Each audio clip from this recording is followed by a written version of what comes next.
नमस्कार जय जगन्नाथ। आज हेउची मे मास 9 तारिख शनिवार। चलंतु जानी नबा आज दिनर केतोटी गुरुत्वपूर्ण टॉप न्यूज अपडेट।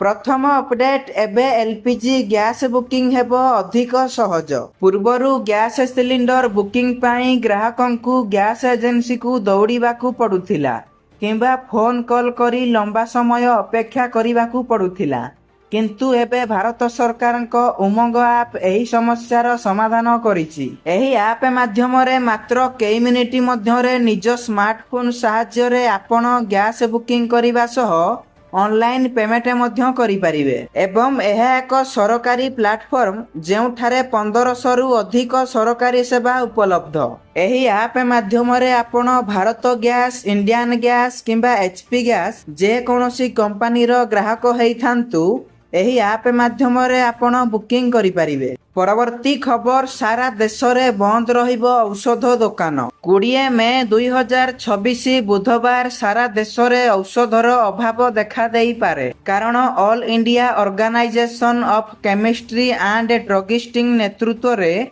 सारा देश में 12,40,000 रु अधिक केमिस्ट्री भारत बंद पाई प्रस्तुत हेउछंती, जहा फलरे देश रे अधिकांश सहर किंबा ग्राम गुड़िकरे औषध दुकान संपूर्ण बंद रहिबो बोली सूचना मिलिछि। परवर्ती खबर, बंगोपसागर रे सृष्टि होई पारे लघुचाप, जहा फलरे राज्य रे 3 दिन प्रबल वर्षार संभावना। आगामी किछि दिन मध्यरे पाणीपाग रे बड़ धरणर परिवर्तन आसीबाकू जाउछि।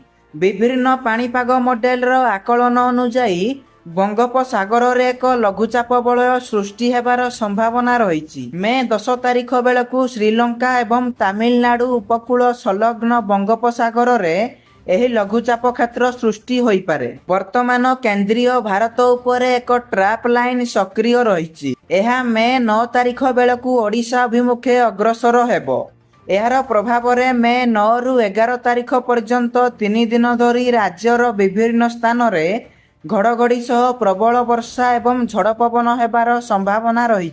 परवर्ती खबर, लगातार 4 दिन बंद रहिबो एसबीआई बैंक, कारण बैंक कर्मचारी माने धर्मघट करने योजना करुचंती, जहा फलरे कौनसी बैंकिंग संबंधी कारबार किंबा सेवा उपलब्ध हेबो नाही। All India state bank of India staff federation घोषणा करिछि जे एसबीआई रो समस्त कर्मचारी माने 25 एवं 26 तारिख रे धर्मघट करिवे। जदियो धर्मघट 2 दिन पाई चलिबो, बैंकिंग कार्य मोट 4 दिन पाई स्थगित रहिबो, कारण 23 मे मासर चतुर्थ शनिवार एवं तापरे 24 मे रविवार छुट्टी। तापरे कर्मचारी माने परवर्ती 2 दिन सोमवार एवं मंगलवार धर्मघट पालन करिवे। फलस्वरूप समस्त बैंकिंग कार्य 4 दिन पाई संपूर्ण बंद रहिबो। परवर्ती खबर, बढ़िला सुना एवं रूपार दर। विश्व बजाररू सकारात्मक संकेत मिलिबा परे